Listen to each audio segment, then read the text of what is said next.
কে মনে করি ইসলাম খুব সহজে আমাদের বাড়িতে বাড়িতে পৌঁছে গিয়েছে না।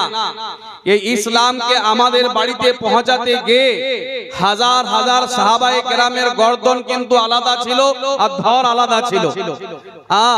এই ইসলামকে বাঁচাবার জন্য কত সাহাবা নিজের কলেজাকে বার করিয়ে রাসূল করিম সাল্লাল্লাহু আলাইহি ওয়াসাল্লামের কদম মুবারকে রেখে দিয়েছেন।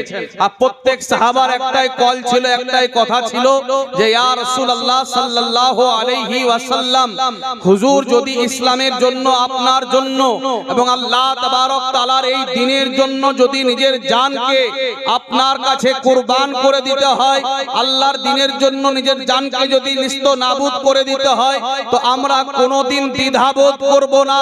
আল্লাহর দ্বীনকে বাঁচাবার জন্য আমরা সকলে মিলে জান দিয়ে দেব। জোরে বলুন। এইটা সাহাবায়ে কেরামের আকীদা ছিল। আর মুসলমান